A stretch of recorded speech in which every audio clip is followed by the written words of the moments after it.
She said I wasn't her type. Now she follows every version of me online, watching the life she could have had but laughed at losing. My name's Jake.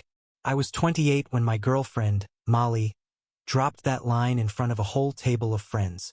We were at this dimly lit restaurant in downtown Denver, the kind with Edison bulbs, craft cocktails, and an atmosphere that made everyone feel more interesting than they actually were.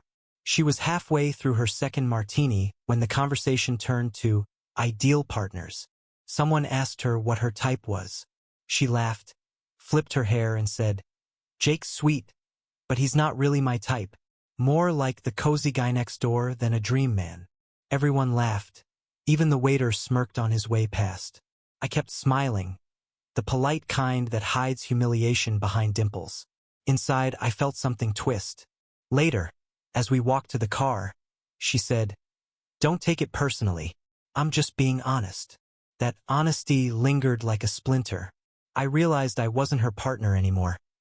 I was a prop for her jokes, safe and dependable, something she could stand on to look taller. That night, I decided, if I was going to change, it wouldn't be for her applause. It'd be for mine. A week after that dinner, I noticed something small but loud. Molly stopped posting me. Not that she'd ever been shy about sharing before. She used to tag me in everything. Coffee runs, weekend hikes, lazy Sundays with my favorite human. But suddenly, nothing. Just sunsets, mirror selfies, and girls' nights at rooftop bars I'd never been invited to. Still, she was very active in other ways. Every time I opened my phone, I'd see her username popping up in comments under fitness influencers and local DJs. Flame emojis, laughing faces, the occasional, "You look amazing" fire. Meanwhile, her friends were tagging her in reels about alpha energy and manifesting luxury. I was a guy who fixed her Wi-Fi and made her breakfast, a safe landing zone until something flashier came along.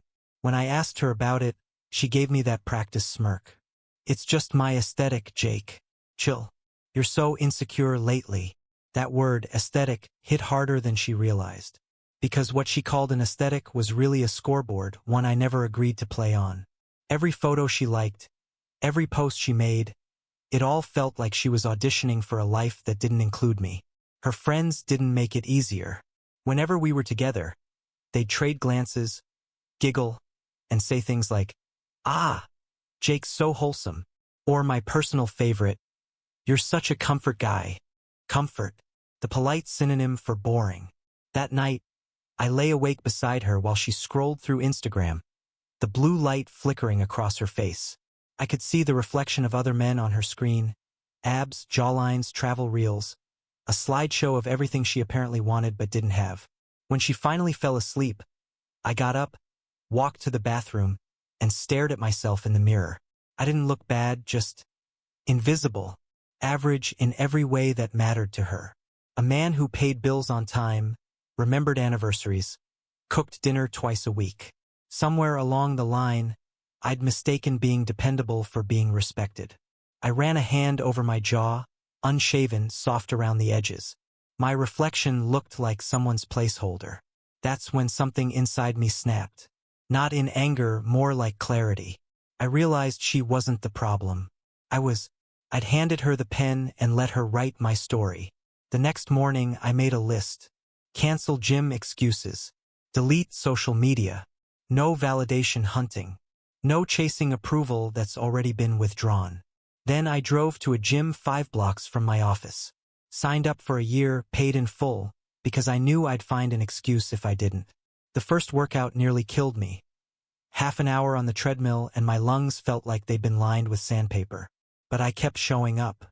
Every morning before work, rain or shine. Not for abs, not for selfies. For silence.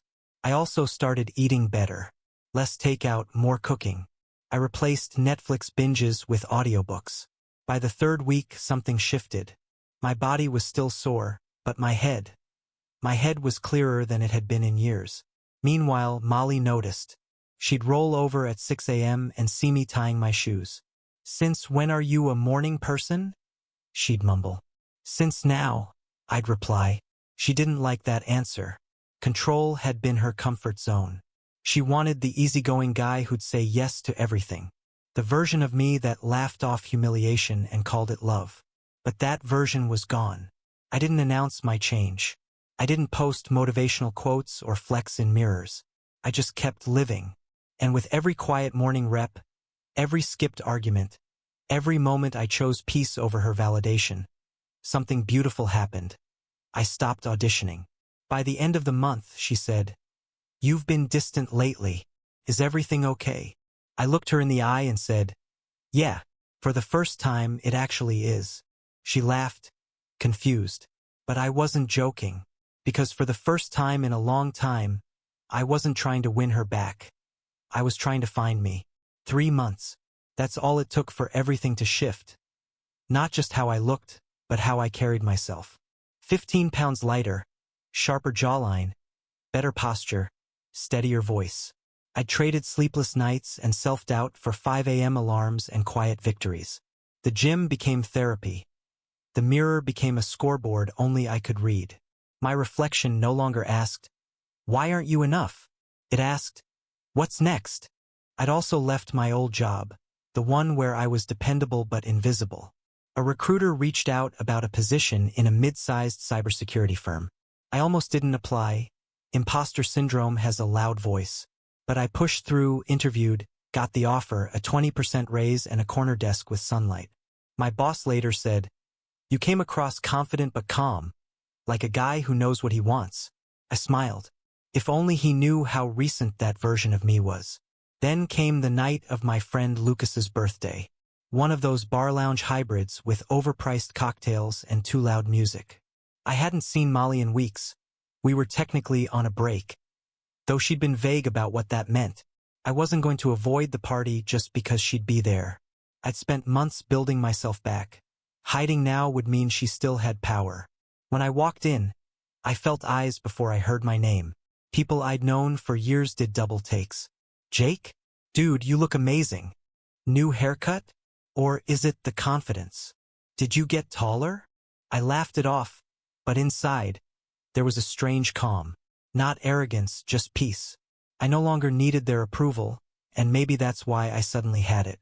Then I saw her, Molly, sitting near the bar with her friends, drink in hand, wearing that same effortless smirk I used to find hypnotic. When our eyes met, her smile faltered. "Wow," she said softly, almost to herself. "Didn't expect that." The last time she'd seen me, I was the guy who apologized for existing too loudly.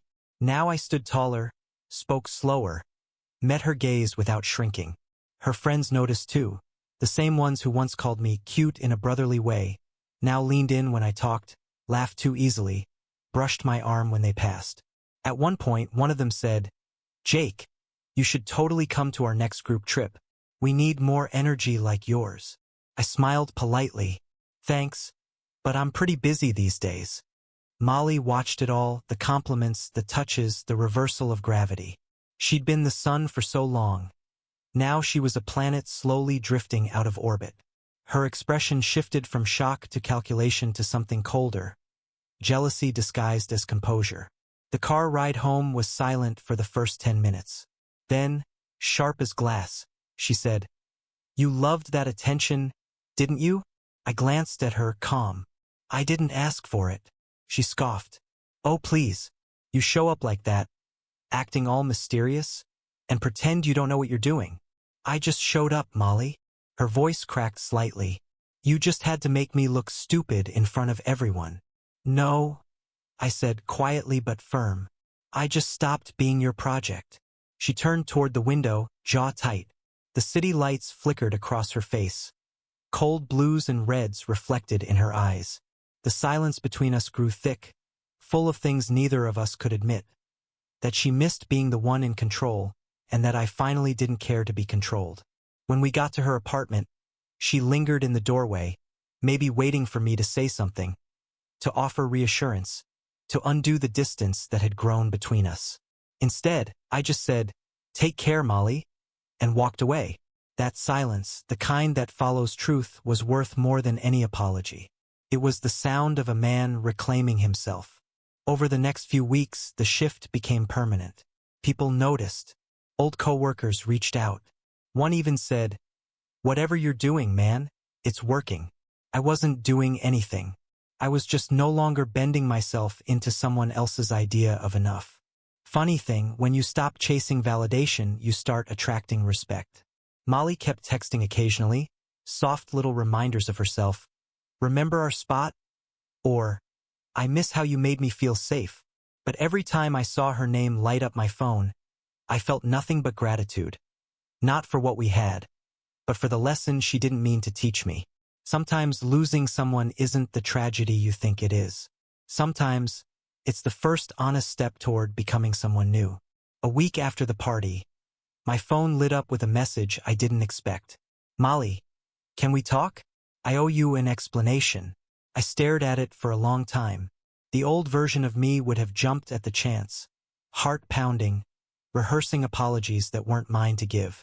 The new me just took a breath, set the phone down, and finished my coffee. Eventually, I replied, sure.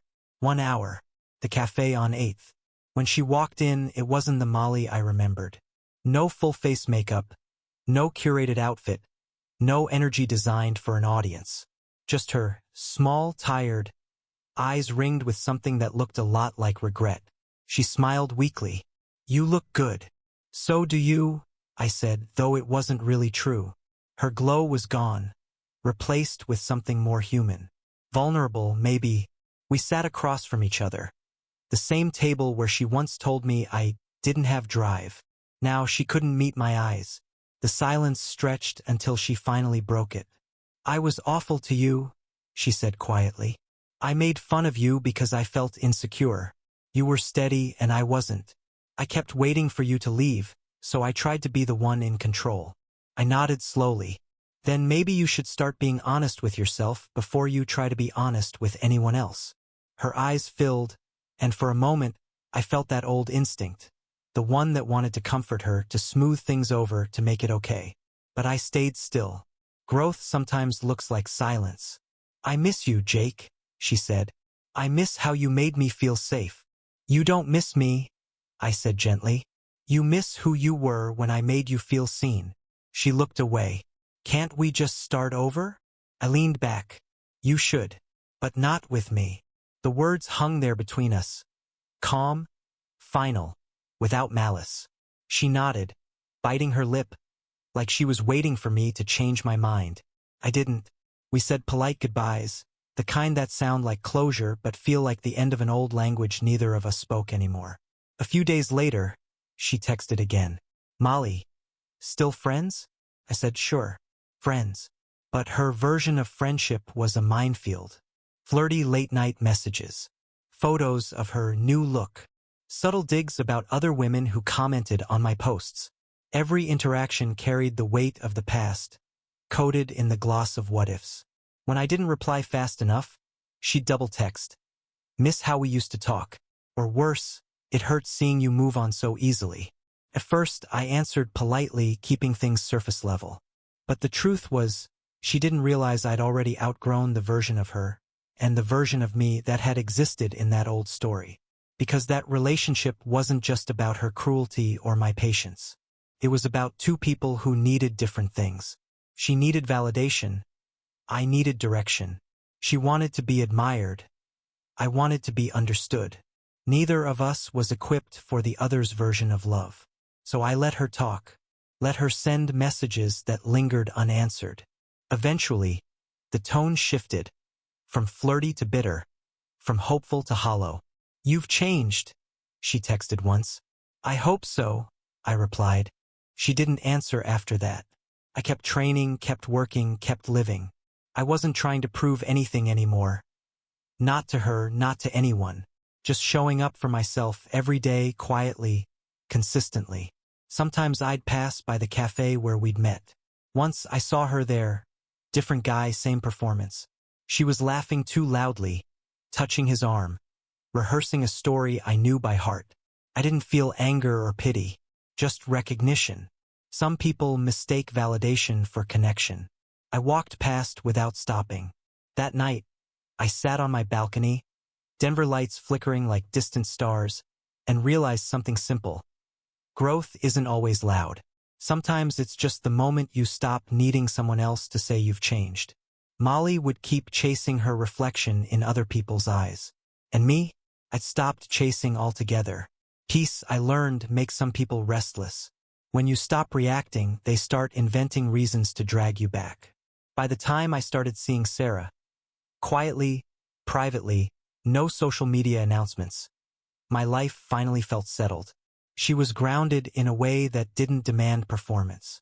We met through work. She laughed easily, listened carefully, and never once tried to fix me. It was the kind of simplicity that used to bore me back when I confused drama for passion. For a while it was good, uneventful in the best way. Until one morning, I woke up to a text from a friend. "Bro, check your comments." Under a photo I'd posted weeks ago, just me hiking a trail near Boulder. There it was, anonymous, "He's fake now. All abs and ego. Total narcissist energy." Then another, "He treats women like projects. Ask his ex." I deleted them, assuming some troll had too much time. But the next day, a new batch appeared under Sarah's pictures. "You should know who you're dating. He's not who he pretends to be." Same phrasing, same bitterness. I didn't need to guess long. The fingerprints were obvious, the petty language, the half-truth venom. Molly had always been good at weaponizing ambiguity. A few days later, it escalated. I got a call from HR. "Jake, we received an anonymous complaint claiming you've been harassing a coworker. We have to ask some questions." My stomach dropped. Not because I'd done anything wrong, but because I knew exactly who'd try to hit me there. I sat through the meeting calmly, showed them screenshots of the fake accounts commenting on my posts, the patterns in the language, even a message I'd ignored weeks before. "You'll regret humiliating good people." HR cleared it quickly.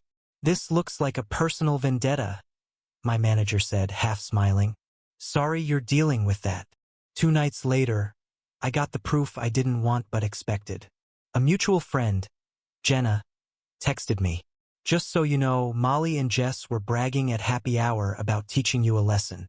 Jess literally said, "Let's see how confident he feels when HR gets a complaint." Jess, the same friend who once called me the guy with the puppy eyes and pencil arms. The irony wasn't lost on me. I saved the messages just in case and moved on. But I hadn't realized how deep their obsession had gone, until Sarah showed me her phone one night. "Hey," she said, frowning, "you might want to see this." A DM from an unfamiliar handle at Truth Hurts No. "He changed, but not for the better. He'll make you feel special, then small. Don't say I didn't warn you." Sarah read it aloud, her tone half amusement, half disbelief. "Wow, that's creative." She typed a reply without hesitation. "Sarah, then why are you still following him on everything?" Then she hit block. No discussion, no drama. Just calm dismissal, something Molly would never understand. The next day, the noise stopped. No more comments, no fake accounts, no whispers at work. Silence, finally. But silence doesn't mean nothing's happening. It means the story's shifting. Molly had always thrived on attention, even negative attention. She wanted outrage, confrontation, a scene. When I refused to play, she lost her audience. A week later, I saw she'd posted a cryptic story. A mirror selfie captioned, "Some people pretend to evolve, but you can't hide who you really are." I smiled. Because she was right, you can't hide who you really are. The difference was I didn't have to anymore. Sarah and I spent that weekend hiking again. Same trail, same sun, same peace that used to feel impossible. I realized then, Molly wasn't the villain of my story. She was just the final test. The universe's way of asking, "Are you sure you've learned?" And I had. Because real growth isn't proven by muscles or job titles or new partners. It's proven in moments like that, when someone tries to pull you back into chaos, and all you feel is calm. The noise stopped because I didn't feed it. Because sometimes the best revenge is indifference. And a life so steady it leaves your ghosts talking to themselves. The strange, the quiet ways life moves on when you finally stop looking backward. A year later, I live in Austin. Different skyline, different air. My mornings start with a run by the river, headphones in, the city just waking up. I've got a new job in marketing creative strategy for a tech startup. It's fast-paced, unpredictable, alive. The kind of place that would have terrified the old me, but now it feels like fuel. My circle's small but solid. Friends who don't measure worth by followers or abs. Sarah and I ended things months ago, no fights, no games. Just two people walking parallel paths that eventually split. Still, it ended quietly with kindness, and that alone felt like proof of growth. Most days I don't think about Molly, but social media has a way of testing your progress. Every time I post, a hike, a work event, some new recipe I'm proud of, I see the same username float up the feed, at Molly_H, still watching, still liking, not every post, just enough to remind me she's there. The algorithm keeps her close, like a ghost that refuses to stop whispering. Her profile hasn't changed much.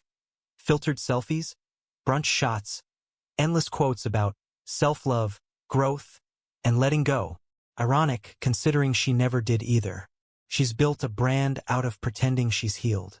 I can't even judge her for it. That used to be me, too, pretending strength was something you could post into existence. Sometimes, when the night's quiet and the feed scrolls too easily, I'll tap her page. Not out of longing, out of curiosity.